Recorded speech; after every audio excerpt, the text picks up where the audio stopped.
Happy Friday. So my name is Ryan and this is my friend Julian. Hi. Hello. Yeah, so we're both students at UC Berkeley. So today we'll be putting on the seminar for college kind of tips and advice, and we'll have a Q&A at the end. So today's agenda, we'll be starting with introductions. I'll introduce myself and then Julian will introduce himself. Later on, we'll go to kind of talk about why college is important, what advice we will give to high schoolers to prepare for college, and then later we'll talk about our own high school experience and what we did and what colleges we got into, and then lastly we'll be doing a college Q&A. So yeah, we can get started. Yeah. Alrighty. Hi guys, I'm Julian. Yes, I'm a junior, currently a third year in UC Berkeley. My major is sociology, and I'm also planning on minoring in education. Yeah, for those who don't know what sociology is, it's the study of social structures, society, human relationships, and institutions. For future career paths, I would like to work in educational policy and specifically work in academia. After college, I'm hoping to obtain a master's in education and teach 3rd and 5th grade. And also I'm from Modesto, California, which is the Central Valley. Yeah, that's also my email over there, julianperez@berkeley.edu. Please feel free to reach out if you find any part of this talk interesting or engaging. Yeah, so we'll be putting our emails in the chat afterwards, so feel free to reach out to us, shoot us an email if you have any questions afterwards. Okay. And then... Oh yes, and outside of academics, I also like to distance run. This is me during the Berkeley Half Marathon, I think 2019. I play the guitar as well. Yes, I am hoping to release something on Spotify soon. And I also like to drink a lot of coffee, and that's from Phil's, like the past March or something. Nice. Okay, yeah, and hey everybody, my name is Ryan. I'm also a junior studying at UC Berkeley. My major is data science. It's kind of like statistics combined with computer science. I'm from Diamond Bar, as I think most of you guys are, and this is also my email, and we'll be dropping these in the chat later on too. And yeah, I don't have as many photos as Julian, but this is me on a kayak. Advice I would give, and this is only for a small subset of students, is to take geometry over the summer before high school if you want to catch up to that math class. But you really need to know yourself, and this is very dangerous because geometry over the summer is very difficult. I didn't take geometry over the summer, but I heard it was very, very difficult. But if you can do it and you're confident that you can get an A, then it's very worth it. But again, it's totally not necessary. A lot of people I know in Berkeley didn't take Algebra 2 honors freshman year, so it's okay. But this is just an option. And then secondly, you want to think a lot about what you want to major in, and you want to join clubs related to that. So some clubs that I would recommend, just seeing friends who got into good schools, they were mostly in Science Olympiad, if they're trying to go into a science major or a pre-med major, or robotics, if they're trying to do engineering, or FBLA, which stands for Future Business Leaders of America. You want to do clubs that you are passionate about, but let's say, for example, you don't know what you're passionate about, but you want some like good advice or some clubs that typically look good on college applications. These are some clubs, but if you're in a club that's not one of these, that's perfectly fine. This is just out there if you want any suggestions. Freshman year, you can start studying for the ACT and SAT, but I would argue that clubs are a higher priority freshman year. And even now, I heard a lot of colleges aren't really even taking SAT or ACT, or they don't require it anymore. So these are less important freshman year. And this is kind of just added for fun. Run for class president or treasurer if you're popular or something. You know, I didn't, well, I actually ran, but I didn't get it. But then, yeah, if you think you're popular, you should run in any year because it looks really good on college applications, but of course, like, doesn't apply to everybody, of course.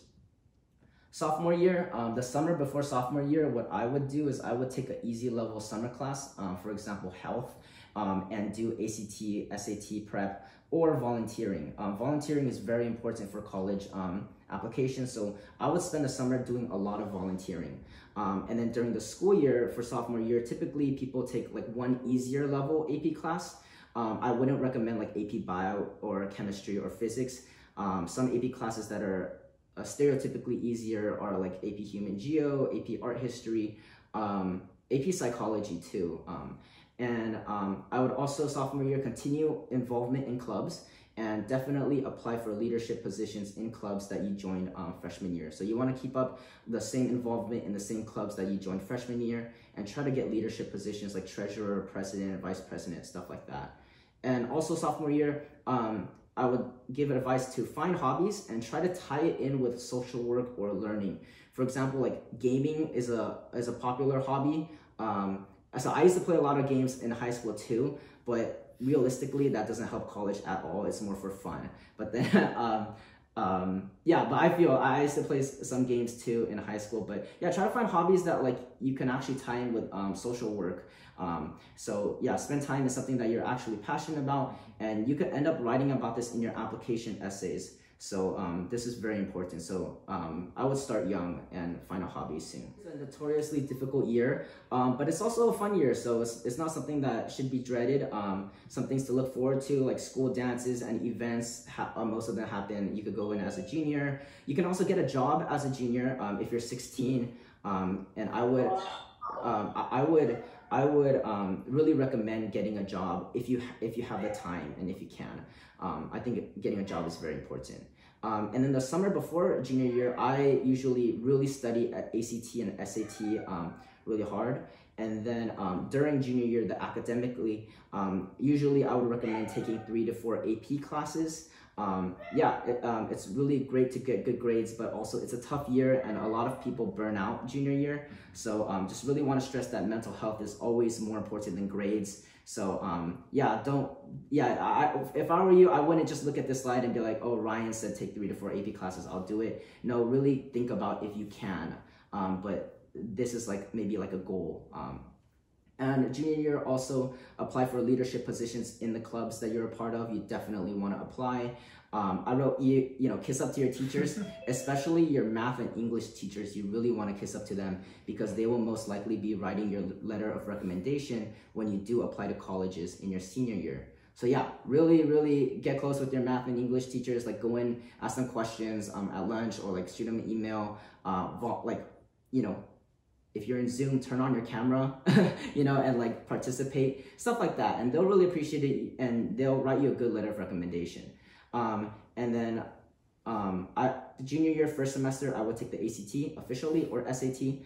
If you don't like your score, you can take it again next semester, the second semester, and you still don't like your score, you could take it before senior year summer. So you have a lot of opportunities to take it. I took my ACT 3 times. So yeah, I would definitely take the first one junior year. Senior year, the summer before senior year is really important. You really want to find an internship or you really want to do volunteering. And in the summer, you want to be writing your college essays. So typically senior year is kind of the same workload as junior year. It's 3 to 4 AP classes. And something that I did want to talk about is that first semester grades do matter. So college, look at your senior year first semester grades. Second semester grades matter, but then only so that you don't get your college admission revoked. So for UCs, and I wrote that you want to double check this, don't take my word for it. From my memory, you can't get any Ds and you could only get 2 Cs. But my advice is to still work hard. I know senioritis is a thing, but don't let your 3.5 years of hard work go down the drain just because of one bad semester. So I would recommend still working hard. Senioritis is a very popular thing though, but yeah. And lastly, senior year first semester is when you ask teachers for letter of recommendations. Typically, you would ask your sophomore or junior math and English teachers. Usually you ask junior teachers, and then if the junior teachers don't really like you, then I would ask the sophomore teachers. But yeah, generally try to go for junior. Yeah. Well, I think you have 2 slides explaining yours, but now it's the fun part. We get to kind of dissect and understand our statistics. How we were in college, what our GPAs were, SAT, ACT scores, and extracurricular activities, and the colleges that we got accepted to, waitlisted to, and rejected to. Okay, yeah, so I'll go first. I think high school, when I applied for colleges, I had a 3.89 GPA. ACT was 36, and then PSAT was 1480. And then the extracurricular activities I did was I was a treasurer of a personal finance club, but to be honest, I didn't really do anything in that club, and I wasn't super involved. So that wasn't like a flex on my application at all. I was in FBLA and I did some like small conferences. I never like won a really big conference, but I did okay in some small ones. I did class cabinet freshman year. I was on the tennis team for 4 years, and I was a research assistant at Princeton University the summer before my senior year. So that was like the internship that I was talking about prior, to try to get an internship before senior year, the summer before senior year. And I also volunteered at the animal shelter. And then, yeah, this is the schools that I got accepted to and rejected to. So yeah, these are all the schools that I got rejected to. I ended up choosing UC Berkeley, and then these are the schools that I got rejected from. Yeah, and yeah, interestingly, yeah, I got rejected from Princeton University, even though I was a research assistant there. So it does being a research assistant gives you a better shot at the school that you want to apply to, of course. But then, yeah, don't think of that as, you know, you'll automatically get in. And yeah, these are my high school statistics. So yeah, for high school, when I ended senior year, I had a GPA of 3.88. My ACT score was 29, and I didn't end up taking the SAT. Now, I know what some of you guys might be thinking. If you know the ACT score, a 29 is not really the best score to get for the ACT. But to preface this, I think it's important to like say that I come from a low-income, first-generation household. Yeah, and I immigrated from the Philippines when I was 2 years old, and I also grew up in the Central Valley, yes. So for my college application process, I actually ended up applying to most of the schools undeclared, but interested in the social sciences. So although I didn't have quite a clear idea of what I wanted to major or what I wanted to pursue as I was entering the college admissions process, I did know that I want to study societies and then social relationships among humans. And I made sure to reflect this in my extracurricular activities, and I really wanted to have a lot of human-focused experiences and interactions. And I was able to get that yeah, through congressional campaign interns. This was 2016, 2017 when yeah, I interned for the 10th District of California. And then academic decathlon members, again, that's a lot of just a lot of brains in there. Interact Club Secretary and Calculus Club President. I made sure to have just some, yeah, solid positions and solid clubs that I was personally interested in as well. And yeah, I would really encourage people to get some work experience during high school if they have the time. For me, I was an administrative assistant at this local photography place, and that helped me get a lot of just, again, personal communication with people and get to know, yeah, data entry, get to know time management a lot more, and it helped my application look a little more well-rounded, and especially helped out with, yeah, I would say lower than, or at least for Berkeley, lower than average, or I guess, yeah, lower than like the top scoring ACT scores. Yes. And now this part, I did say that I am currently going to UC Berkeley, but I think it's important to note, yeah, you might notice here that I was initially waitlisted from UC Berkeley. See, but I ended up writing a statement of interest and then revealed my, yeah, dedication to the school through there, and quickly got accepted off the waitlist. Now, yeah, you can see my exceptions, waitlists, and rejections. As I was applying to these schools, I made sure that I had target schools, reach schools, and safety schools.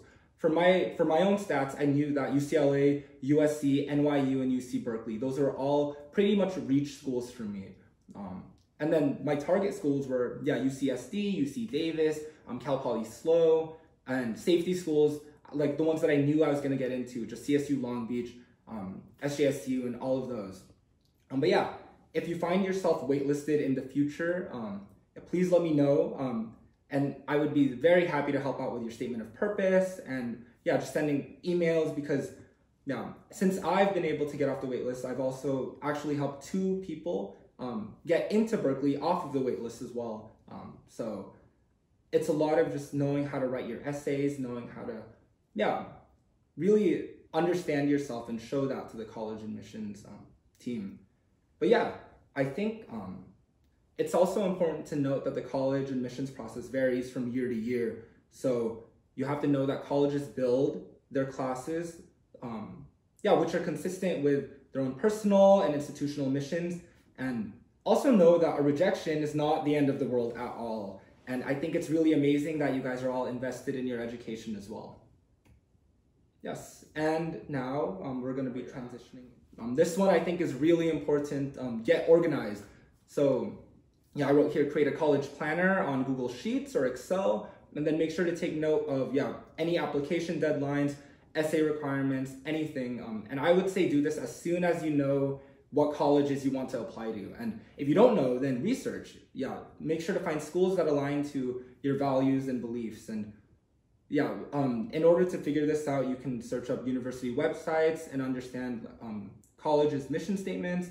And then it's also cool to look at statistics on US News and World Report. I'm sure a lot of you guys have been doing that already. Or even get to know other perspectives of college students, or even parents of college students on College Confidential. Yes, and this is actually a screenshot of my own college application list. Again, as you can see in the notes, I listed which ones were my reach schools, target schools, and safety schools. And then FAFSA information, application due dates, test score due dates. It's really important to be meticulous about the timing and all of this, because you will be, during these times, writing a lot of essays, preparing a lot, doing a lot of extracurricular activities. So it's important to stay on top of these things, which is why I wanted to say, get organized for my first, college advice. And then the next one, I think it's really important to be realistic, but again, don't be afraid to reach. So for me, it was important for me to get a sense of how my own personal statistics compared to the applicants of the schools I was applying to. I knew that for UC Berkeley, it would be considerably more difficult for me to get in just because of my ACT scores, or the classes I took, my background. But then I didn't let that stop me from trying to get into UC Berkeley, and luckily I got off that wait list, right? So it's really important, as I've said before, I would say junior year in high school, when you have quite a bit of knowledge of where your GPA is, where you think you're going, it's important to start defining which schools are target schools, safety schools, and reach schools. The last point here too is be a dreamer and be really confident in your ability to succeed, because again, going to Zoom webinars like this is already a first step, and I think it's really awesome that you're invested in your education. This part is, I would say, pretty important, especially in the college admission or college application process. You really have to know your own story as an applicant. So one question that I would want to pose to all of you, and just rhetorical, where have you been and where are you going? It's really important to consider your past and your future when applying to colleges, because they want, college admissions, they want to see some personality in the people that they're applying, or the people who are applying to these colleges, right? So in essays and in personal statements, it's really important to reveal that, to reveal your personality, and get really personal too, to tell your truth, to identify your skills, values, and goals, whether that be one of integrity, inclusiveness, empowerment, or even money. It's important to be honest with yourself. And also, don't be afraid to write outside of the box. And again, my last point here is to know your audience. Know that you're going to be writing to college admissions who are reading hundreds, maybe even thousands of applications per applicant cycle. And it's important for you to stand out and be honest in how you're standing out as well. And again, if you need any essay help, please feel free to contact me, and I'd be happy to read any of your drafts, whether it be now or in the future as well. And then some skills to consider as your truth. That could be time management skills, or event planning and photography, arts. There are a lot of things about yourself that you could write and you could reveal to these admissions readers as well. As a final note, I wanted to read one of my personal statements for UC Berkeley. For the 2017-2018 application process, this was one of the UC Berkeley personal insight questions. So the prompt was, every person has a creative side, and it can be expressed in many ways: problem solving, original and innovative thinking, and artistically, to name a few. Describe how you express your creative side. And this was my essay for this. Clutching crayons and paper in my hands, I entered the living room and asked my mom if she could be my model for a drawing. Smiling, she took her usual spot on the couch. This wasn't the first time I had asked to do this. I watched as light from the window struck her eyes, noticing that her tear ducts curved downward, reminding me of a dolphin. I began to draw, and what began as an eye later morphed into a gray dolphin. Excited, I showed my mom the final result, watching her face shift, first in confusion, then to hearty laughter. I beamed as she struck my drawing on our fridge, the ultimate achievement for any 6-year-old. Over a decade later, my love for art remains the same. I paint abstract art where spontaneous decisions often make for better compositions, unveiling fresh meaning to what may start out as a simple sunset or a marbled sky. Abstract art gives me the freedom to express, even if this freedom is intimidating sometimes. Through art, I can be courageous, sharing my perspective while encouraging further conversation. When my artwork was chosen as part of a local gallery exhibit, seeing my work displayed not only evoked the childhood excitement of watching my mom put my drawings on our fridge, but also showed me how art connects people. Visitors stopped next to my piece, pointing to different details that reminded them of people, places, stories. At this point, everyone became an artist, expressing their perspectives while engaging with mine. In unstable times, art is also my anchor. At 9 years old, I remember using watercolors in a hospital lobby as I waited for my mom to finish chemotherapy sessions. In times of anger, I dragged my brush slowly across the canvas, helping to clear my stressed mind. When my mom passed away in 2009, me and my siblings and I drew pictures, comforted by the chance to mourn and heal quietly together. With every brushstroke, I explore, define perspectives, heal from pain. Art connects me to the world so that I can navigate it with empathy, spontaneity, and strength. And yeah, that was, just again, an example of the types of things that college admissions are looking for. They want to know your story. They want to know your truth. They want to know who you are. And if you're able to reveal that, then that's already just a step towards humanity, a step towards your goals, your aspirations. Thanks, Julian, for sharing your essay. So I'd like to open this time up to anybody who may have questions about just anything related to college or just questions in general that you have for us. If you have any questions, feel free to put it in the chat. You can chat it to everybody, or you could just private message me on Zoom with your question, and then we'll go through every question and then kind of put our best answer to it. I'll give everybody some time to think about questions, and then we'll be, when you're ready, just feel free to put it in the chat.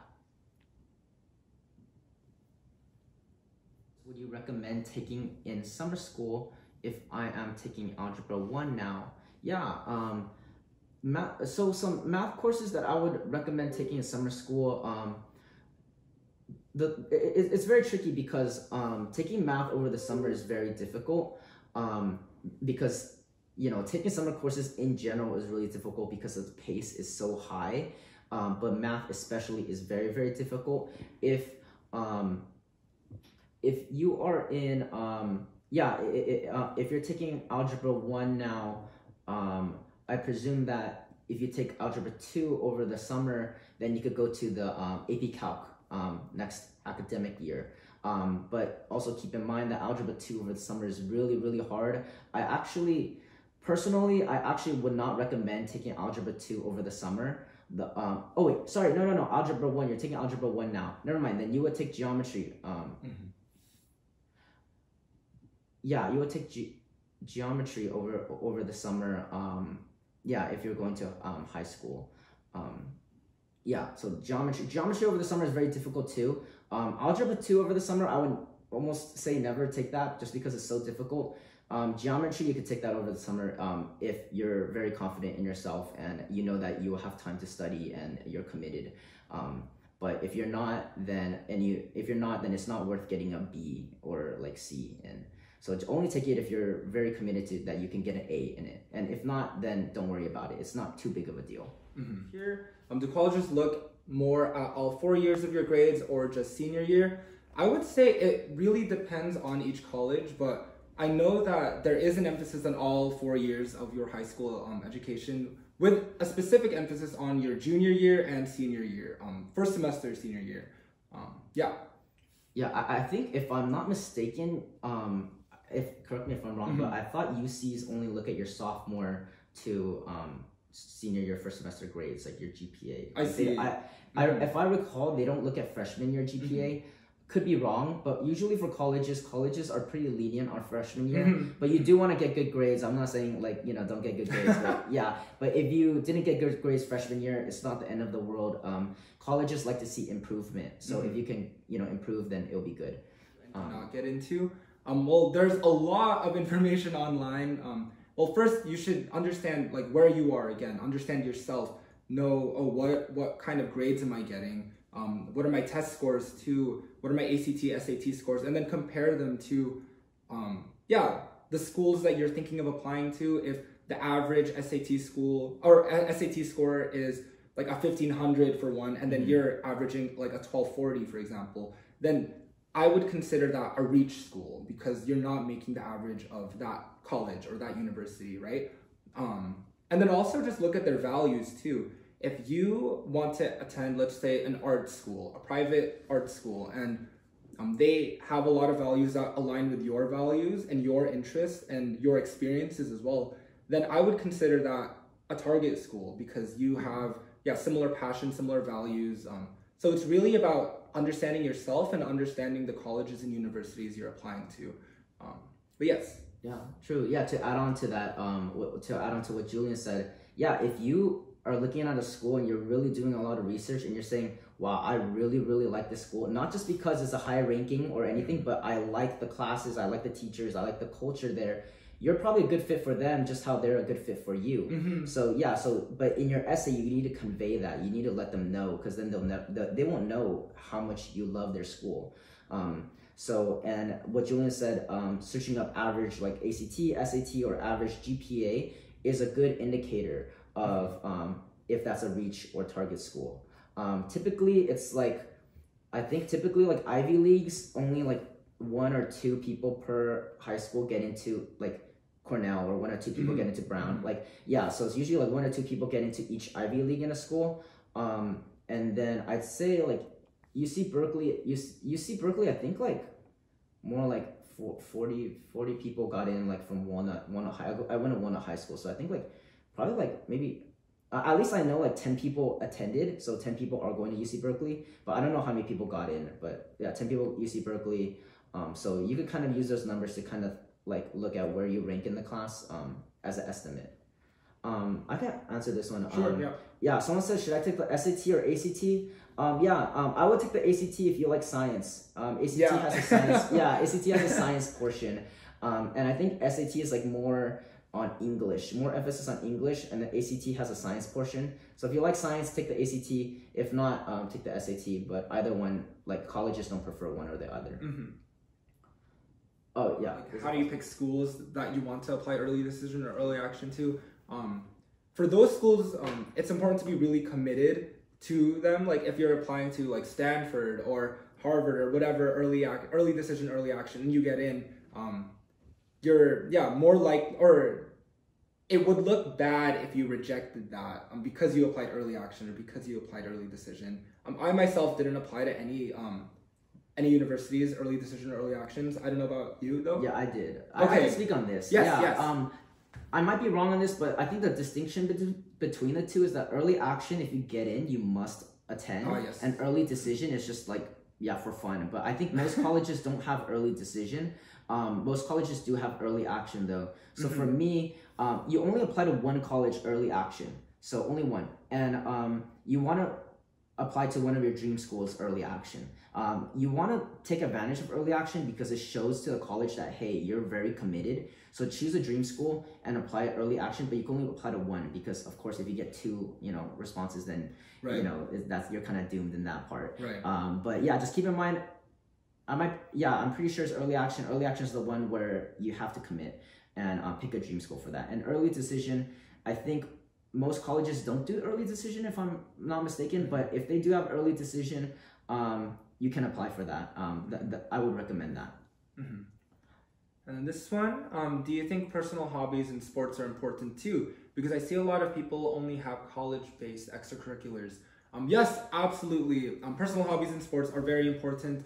honestly, anything that you're passionate about and that can translate, whether it be like directly or in soft skills, these are really important for college admissions and college, counselors or anyone to see.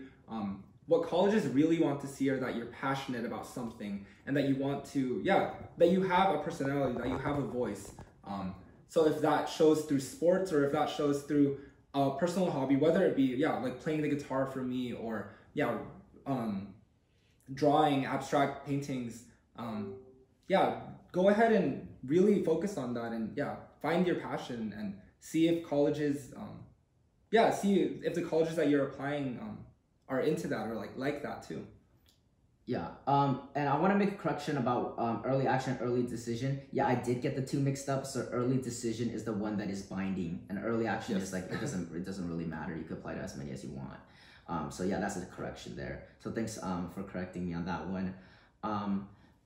Somebody asked, should I take trig/math analysis or calc AB in summer school for 10th or 11th grade? Yeah, good question. I would advise against trig/math analysis over the summer. That's a notoriously very pretty difficult class, I think. What I did was I took calculus AB outside of school. So I went to, this is not a plug for them. This is seriously not a plug. They're pretty good, but I went to SAT Professionals, and then I took a AP Calculus AB class at SAT Professionals during the academic year. So it was like a once a week class, and then I took that class, and then I took the AP test. Like I registered for the AP test by myself, and I went to Diamond Ranch High School to take it, and then because of that, I skipped Calculus AB in school and I jumped straight to Calculus BC. So originally it was like junior year you would take Calc AB, but instead I took Calc BC junior year at school for my academic year. So yeah, I think AP Calc AB, I think it could be worth trying to self-study that. You don't need to go to SAT Professionals. I'm sure there's a lot of places, but I'm just saying that's where I went. And then definitely trig math analysis over the summer. I wouldn't recommend it because it's very difficult. I think Julian can take this question. How long did it take for you to write your college essays? Because my essays really sucked.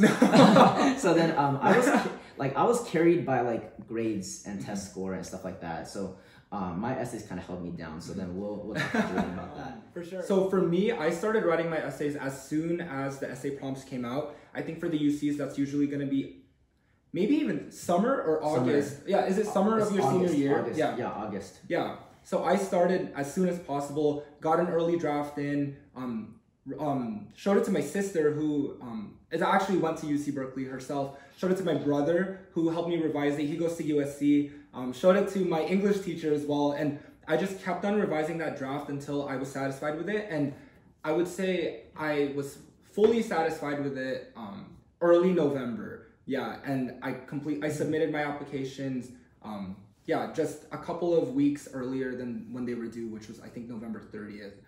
But yeah, I say it takes quite a bit to write a pretty solid essay, or like just to get your point across, to brainstorm and go through that essay writing process. But if you have a support system, if you have mentors, if you have people who've done it before, then they can read your draft and they can understand, like what your voice. What you're trying to voice to these college admissions teams. But yeah, I would say take your time with these things. Like I took 3 months? Is that right? August, September, October, November. Yeah. And you're gonna be writing a lot of essays too. Like I only applied to 11 colleges total, but I ended up writing 5, 6. I think 6 essays. No, like 10 essays total. Right. Yes. Yeah, and definitely starting in the summer because you have more time over the summer. Oh, yes. This question is, when it comes to taking classes, do honors classes matter more than regular ones? You know, this is actually a really good question because Julian, you didn't take like the highest level math classes, right? So senior year, Julian finished AP Calc AB. Yes. And by senior year, I had finished AP Calc AB, AP Calc BC, and AP Stats, right? So I was a lot more ahead on that level, but we're going to the same college, right. So I would say that taking honors classes does matter, but honestly, for me, I think that unless you're trying to go for like a Harvard, Stanford, those types of schools, I would take the class that like, how should I say it? Like GPA matters a lot too, basically. Like GPA matters, and if you're gonna take an honors classes, okay, if you're gonna take honors, like let's say Algebra 2, right? For example, if you're gonna take Algebra 2 honors and you're gonna get a, let's say B or B minus, so anything less than a B plus, I would rather take Algebra 2 regulars and get an A minus, in my opinion. But I don't know if that's the correct, I don't know if that's 100% correct, but that's my opinion. So definitely try to like challenge yourself and take good classes, but if you know that the honors class you're not going to get an A in, it might be worthwhile considering regular classes. But if you want to be like a math major, then you need to take honors math. So that's the exception. But if you're English major, if you want to do English major, you don't really need honors math. Just do honors English and like get good grades. Studying on your own for the SAT or the ACT. I mean, yeah, technically yes, it is possible, but I personally believe that everything's better done in community, especially taking these tests, because again, if you have a mentor figure or a book to reference how to study for the ACT, that would help a lot. And if you have friends too that are just taking it, like you don't even have to necessarily go to an SAT or ACT training class. If you have like if you're low income and if you can't necessarily like afford that, then just find yourself friends who are also as determined as you to be high achieving and to get good scores on these. And so again, technically yes, you could study on your own, but I would definitely recommend finding a couple of people you trust to study for these tests. Yeah, definitely. And good thing is that like, or maybe good or bad, but then colleges are starting to care less about SAT, ACT. Definitely it's possible to study on your own. What I would recommend is taking a lot of tests, like past exams, past ACT, SAT exams, and just do a lot, because once you do a lot, you'll recognize that there's a pattern, that for like the grammar questions, there's only like a couple variants, and each test will have like the same exact grammar issue, and like you'll start to notice patterns. So I would take a lot of like past exams, but yeah, definitely it's not necessary to go to SAT prep or ACT prep. In my opinion, I think the only benefit of SAT, ACT prep is that you're kind of obligated to go. So like, you're kind of forced to go, and you're forced to study, because a lot of times if you self-study, you might not be as motivated or consistent or disciplined. So that's the only thing. This is a good question. If you don't go to the highest level of math available, will it matter? Answer is no. Right. I mean, I only did Calc AB and I made it into Berkeley. Granted, off the wait list, so maybe it does matter. But it's possible. Honestly, it's possible if you put in your work, and you really.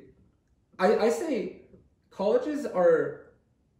I think what they're looking for is starting to shift a little bit. But I don't know, that's just me like seeing the trends of college admissions from like when we got in like 2017, 2018 to now, right?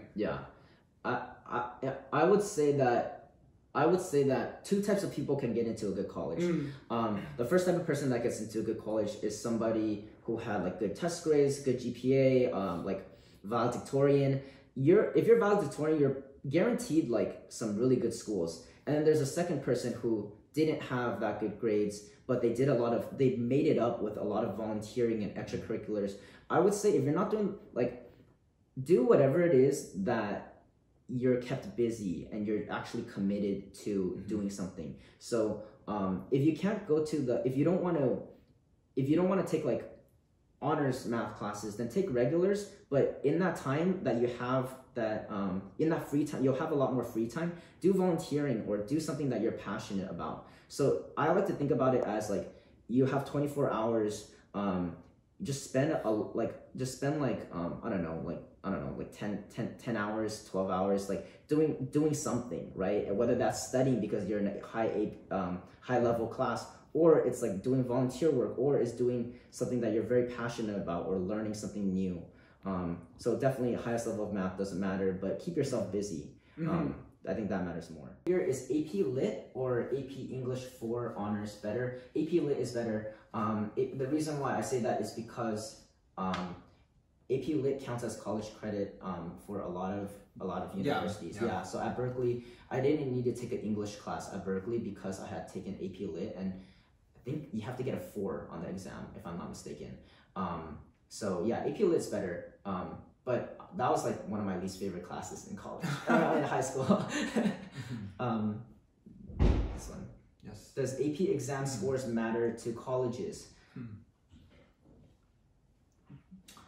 You send them to colleges, don't you? You send them to colleges, but the way I've seen it is that they matter more for you, like, because again, AP scores, they can count for college college units, and they can give you the opportunity to take or not have to take any college or any courses in college.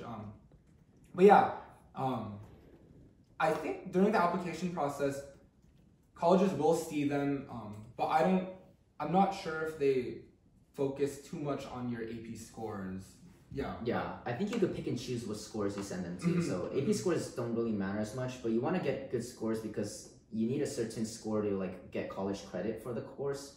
But in the reality, I think the grade that you get in the class is way more important than the AP exam score. Right. Because the grade counts for your GPA. Yeah, exactly. So one question is, taking AP Euro next year, what's the difficulty level of that? Did you take AP Euro? I didn't. I didn't take AP Euro. I took AP Human Geo, and AP Human Geo was like the easier version of AP Euro. That's why I took it.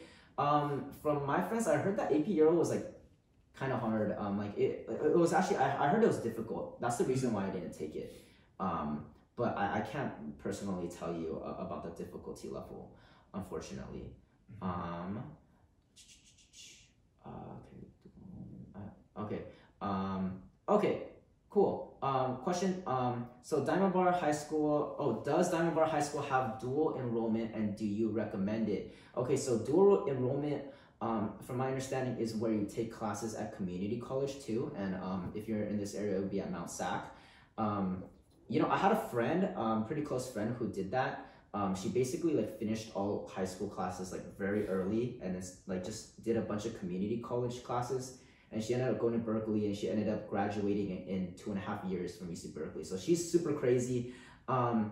Honestly, I wouldn't recommend it. I recommend it if you're too smart for all the classes at Diamond Bar. So like if you're in Diamond Bar and you're taking like the hardest classes, like you're taking like Algebra 2 honors / trig, and you're like, this is so easy, give me a challenge, then do it. But if you don't feel that way, then I would stick to high school. High school's a good experience. So that's my recommendation. Have you had any experience with dual enrollment, June? No, not personally, no. Okay. I could take this question. Sure. What AP classes should I take in which year to get into an engineering school? Good question. AP Computer Science. Take that. I didn't know you could take AP Computer Science sophomore year, but I found out from my sister that you can. So I would take AP CS sophomore year. I would take it sophomore year or you could take it anytime, but I'm just saying, like, if it were me, I'd take it sophomore year because I can get a sense of if I like engineering and if I like computer science. So I take that sophomore year, and then I take AP Physics junior year or senior year. So AP Physics and AP CS, just take those sometime like between AP Physics, save that for later, like junior, senior year, maybe even senior year, honestly, just because it's really difficult. And take AP Computer Science either like sophomore or junior year or senior year too. So just those two APs are really important. And off the top of my head, I can't think of anything else that's like a must take for an engineering school. And like do robotics and do like a personal project. That's my recommendation, at least, like build something, personal project, or wait until college. You ever go on that? I studied German for all 4 years of my high school education, but I didn't end up taking the AP German test just because, Okay. But you said you took AP French? Yeah, I took AP French. I took AP French during senior year. I would recommend it because if you get I think it's a 4 or higher on the AP exam, you don't need to take a foreign language in college. And foreign language in college kind of sucks. They're usually like at 8 a.m., like really early, and they take up a lot of time. So I would try to get that done, in high school, so I don't need to take that class in college.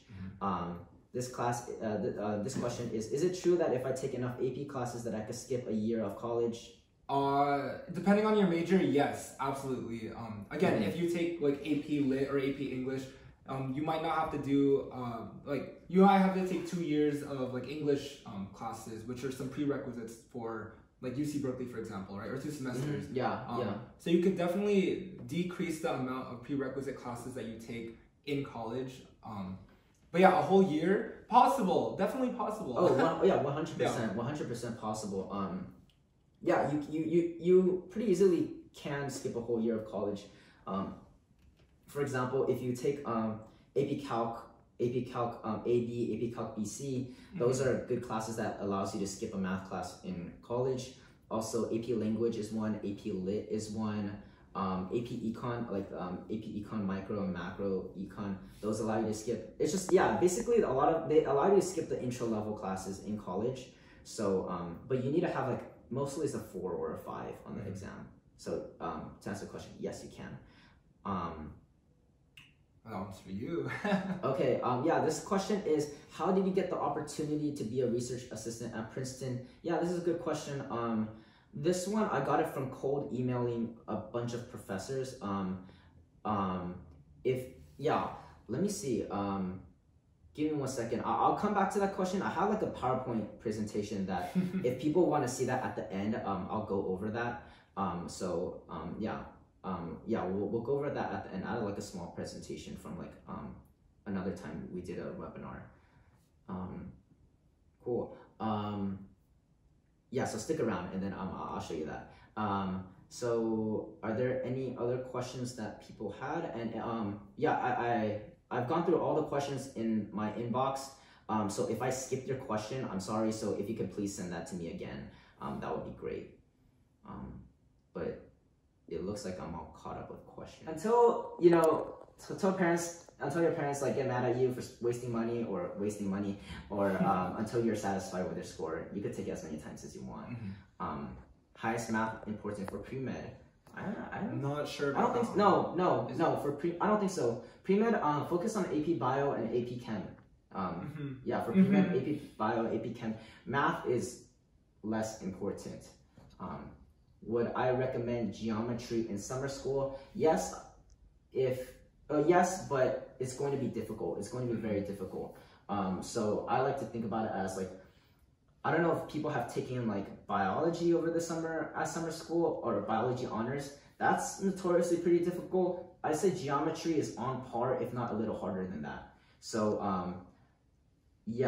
geometry over the summer will probably be one of your hardest classes. It's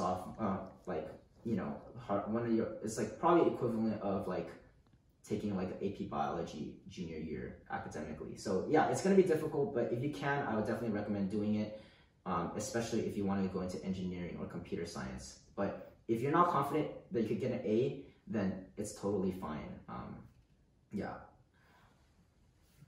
Okay, any other questions from anybody? The how many SAT tests is a very good question because it's unlimited. Just take them until until you're satisfied. Yeah, until you're satisfied. So I took ACT 3 times, but you need the when's the latest that you could take it? Senior year, first semester. That's your deadline. Yeah. Because after that, the scores don't come out in time for you to submit it to the college. Okay. I think so. I wanted. Is it okay if I don't get to Calculus BC if I want to get an engineer job? Yeah, of course it's okay. Yeah, of course. Even if you're in STEM, I'm saying that it's important to get into a high math level for STEM majors. But it's not the end of the world. And if you're not if academics aren't your strong suit, you have another strong suit. Everyone has something that's they have a skill that they're very good at. Everybody that's unique, and maybe it's for a lot of people it's not academics, and that's fine. But so the important part is doing something that will convey that there are two things that you want to show to colleges. You want to show them that you like what you're studying. So if you want to go into engineering, you want to show them that you're passionate about it. And you also want to show them that if you go to their school, you're not going to fail. Like Harvard doesn't want to admit students who they think cannot handle the workload at Harvard. So if you don't get into Calculus BC, or if you don't get to there, spend time and do some personal project to keep yourself busy or something that you enjoy. And if you do that, it's totally okay if you don't get the strongest GPA or if you don't get the strongest level of math. Do you have anything to say for that? I think, yeah, you pretty much nailed it. Yeah. I can take this one though. Okay. When should I take the SAT for the first time? Sophomore year? I mean, so what I ended up doing, I took the PSAT, which is the practice SAT that your high school should administer, my freshman year and my sophomore year, and then just to see where I was. And then I started studying a lot more seriously for the SAT, or actually, yeah, I didn't even take that. I didn't finish I chose to take the ACT rather than the SAT. But I chose to start studying for these tests my first semester of junior year. But yeah, sophomore year, maybe if you're feeling ready for it. But then again, I would take advantage of like those practice tests, like the PSAT. Yeah, yeah. Typically, what you can do is take like a mock one. So get a practice test and then time yourself and then just fill it out as you would as if you're actually taking one. And then if you get like, in my opinion, if you get above like a 30 to 30, or if you get like a 32 sophomore year, I would take the exam. Yeah. And then I will work until, the way I did it was I practiced enough tests so that my average was like a 33 or 34, and that was like me, like not even like laser focused. That was me like in SAT prep, where like, you know, I'm kind of like thinking about other stuff and like I'm not really 100% there. I'm gonna be honest. But then yeah, like 33, 34 consistently, and then you can yeah, then that's kind of like how you know that like, okay, from then on out, it's like kind of like just take it more times kind of and get lucky. Because for me, it was like the hardest part was when they give like reading sections and then the passages were really difficult. Then I got a bad score in reading and that brought down my score. But I took the exam 3 times and the last time I got really lucky and the reading was really easy. So yeah. Math classes, yeah, AP Math, yeah, like AP Calc AB and AP Calc BC are solid classes that to get done in high school. If you don't want to do AP Calc BC, you could do AP Statistics instead of AP Calc BC. And then those are like I think those are the only math classes that you can take, AP Math classes. Yeah, so junior summer research. Yeah, this summer is probably going to be a little more difficult because of COVID, but like next year summer should be better. Yeah, summer research position is good. It looks really impressive. You can, some paths is be a research assistant at a university. Some local universities are like Cal Poly Pomona, UC Irvine. Yeah, so I went to Princeton for mine. To how to land a research position. This is one method. I didn't do this method, but you can also do this method, is apply on a website. So literally just search up like UCLA high school internship, and then it'll come up. And NASA also has a lot of high school internships, and NASA internships look so good. So many people from Troy do NASA internships, but I'm pretty sure they're really competitive to get into. But then this is like a really good one for engineering students. That, yeah. But you could just search up like the school you like, high school, followed by high school internship, and just look through, do some research, and you'll probably find an application link. I would search really early, as in like I would start looking like, I would start looking like probably like I'd probably start looking like December, honestly, or November, and then look for the next summer. And then or what you can do is cold email, and that's what I did. And you should start cold emailing January. You should start, and then there's no deadline. You can, it's possible to get one really late too. So yeah, but January I would start. This is literally the template that I used for literally when I was cold emailing people. I literally had sent like 200, 300 emails to a bunch of professors.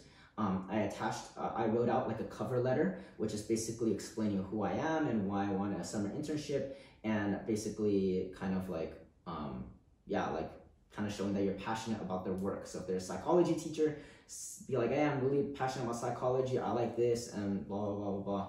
And then attach a resume. And then I'll kind of explain a little about how to do that too. This is my resume. This is what my resume was junior year of high school. So oops, sorry. What I wrote 4.3 GPA because I calculated it on a 5.0 scale, just because it looked better than like 3.8.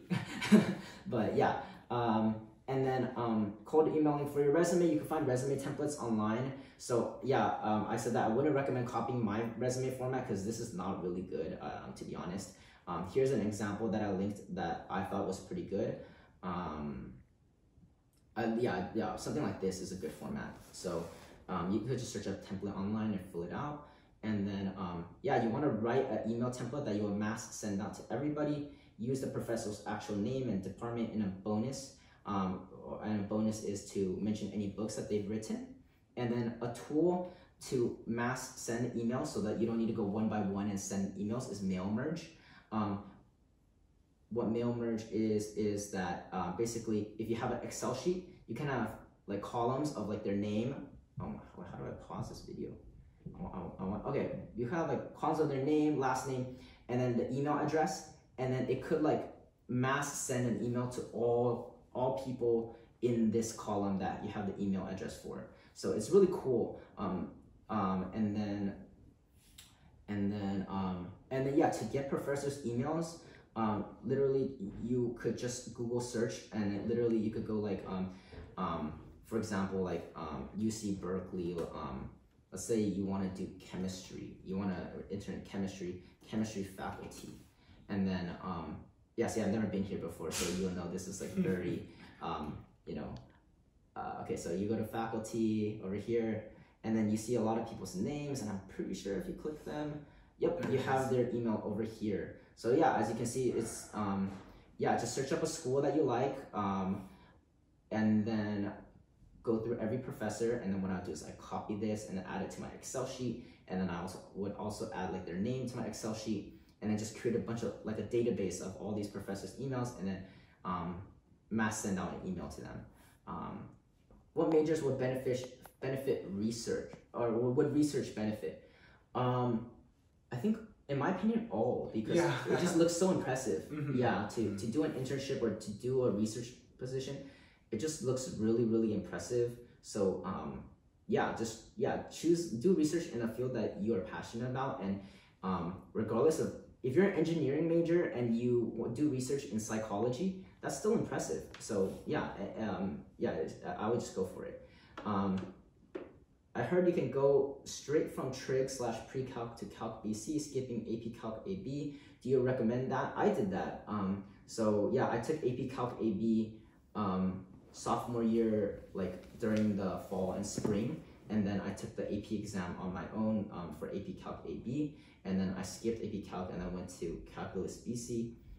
Actually, what I did was, honestly, it was kind of try hard, but then I actually requested to be in the IB version of Calculus BC. So like not AP Calc BC, but then it was like Calc 2 HL, and that's the IB version. So that was like something like super try hard that I did in college, high school.